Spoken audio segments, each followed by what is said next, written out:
So, I think I don't need to sum up what happened in Apple's event. I think many YouTubers do that. What I am going to do is I'm going to talk about what is exciting for me from the lineup and a weird thing that I realized Apple did that they've never done before.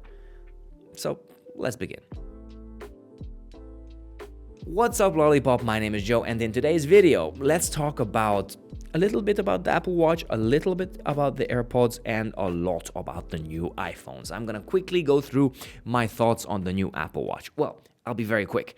It's kind of a boring update. I don't feel it's necessary to upgrade, but Apple Watches are getting more boring year over year, even though we have a little bit of a design change. So yes, the Apple Watch is now moving from a 41-45 millimeter range to a 42 to 46 millimeter range. The device is getting a little bit bigger. The screens are getting 30% larger, which doesn't seem so much when you look at the images. I already pre-ordered mine, so I'm gonna check it out for you guys, and I'll actually see. They say it's actually bigger than the Apple Watch Ultra. I don't think they should be updating the Apple Watch every year. I really don't think. I think they should focus on creating a watch that is good for 2-3 years and then giving a new watch then. They should focus on other aspects of, or maybe create a new ring so you can, buy yearly. You can do Apple Watch and ring updates, because I don't think it really needs to be updated every year, because we're not getting so much for our money. Even though all of the Ultra features, or almost all of the Ultra features, are coming to the regular Apple Watch, it's basically just colors and material changes, and it's kind of boring. Another thing is the AirPods that they have introduced. Now we have AirPods 4, AirPods 4.2, or 4.5. I don't even know how to call it. I think they really effed up with the naming scheme. I think it should have been AirPods SE, AirPods 4, and then you have AirPods 2, AirPods Pro, and then AirPods Max. I think that would have been a better version for them to go with, because now you're confusing people a lot. You have a cheaper AirPods 4 that doesn't have a charging or wireless charging case. It doesn't have the speaker on it. It doesn't have active noise cancellation, and the other one does. So you have a more expensive version, which comes with active noise cancellation and transparency mode.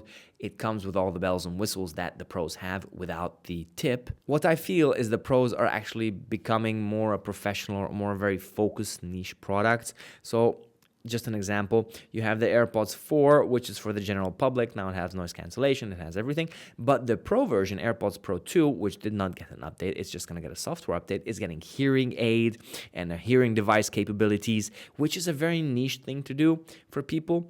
But it's just like they put everything in there, and what they think the general public will use is they put it in the general stuff, and that's it. Me, for example, with my iPhone 15 Pro, I record videos. I'm very happy that I can connect this microphone. I can be here in the studio with this phone, recording with this phone. An average person doesn't do this. They don't need this kind of things. That's why I think this year the iPhone 16 got majority of the updates. Exactly what happened last year between the 14 Pro and 15 Pro, the big generational leap forward. It happened with the 15 to 16. And it's what we see. The 16s now have better cameras. They got a lot more features from the last year's Pros, from the action button to the new chip that you can actually play games on. So I think this is gonna boost sales for the base models, like iPhone 12, 13, 14 users are gonna think, okay, I'm gonna upgrade to the 16 because I think it's worth it. And I do think it's a worthwhile upgrade, and it's not worth upgrading to the Pro because you're not getting that much extra with the Pro this year. Yeah, it's nicer. Yeah, it's bigger screen. Yeah, but still, I don't think that the money is worth it. You got a $700 phone versus a $1,000 phone. The $300 difference is that you don't get the studio mics, okay? You don't get the 120 FPS 4K recording.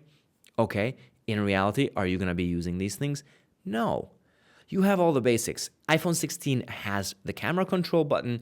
iPhone 16 has everything that a normal phone user would need. It's going to have all the capabilities of Apple Intelligence. It's going to have everything to, get stuff done. And I truly believe that this year, Apple truly wanted to focus on people who just want to get stuff done, who just want to make phone calls, messages, email, and use their phone for this. Because the Pro models this year, I feel went very pro, because it's very tempting for me to get it. And when it's very tempting for me to get it, I know that it must be very pro, because I'm thinking, okay, if I can use the studio microphones here, I might not have to connect this, and how great will that be? Or maybe everyone thinks of themselves like I do, and everyone thinks they are a pro and they might be using it, and probably they will, because usually it's always the Pro models that are the best sellers and then the regular ones. So this is how it's going to be. iPhone 16 Pro bestseller, Pro Max, and then 16. It's always like this. Now, apart from this, Apple's event was quite good. They shot the whole sequence of the iPhone 16 in Budapest, which is my hometown. It's beautiful. It's beautiful Budapest. I was very happy to see it there. And I was wondering how I could get in contact with people who do these videos, because probably we would have known a lot more information beforehand about these phones. The camera controls are quite cool on the phone. So you have the camera control, which controls your camera exactly. Now, I probably will have to change how I use my tripod from now on and how I attach my phone, because now everything is going to be pushing everything. Apart from that, it was kind of a lackluster event. I am looking forward for these new phones, but I'm not saying that I'm super excited about them. I'm not nervous to get them. If I'm late a little bit, it's fine. It's going to be awesome, probably, the phones, and I'm going to fall in love with it, and I truly hope the Pro models have good studio mics. But other than that, this was Apple's event. This is my 2 cents on it. Apple really did focus on the regular models more this year, in AirPods, in Apple Watches, and in iPhones. Everything was about the base models, and the Pros getting just slight attention. I mean, they talked 40 minutes about the iPhone 16, and they talked about 10-15 minutes about the iPhone 16 Pro. So that tells a lot of what kind of a year we're having, which means that hopefully they will do the same thing for the iPad lineup come October, November, and we'll get a new updated iPad mini and iPad. But that's something for a later day. Stay tuned to the channel, a lot of things coming. Thank you very much, and until my next video, stay safe and hang loose.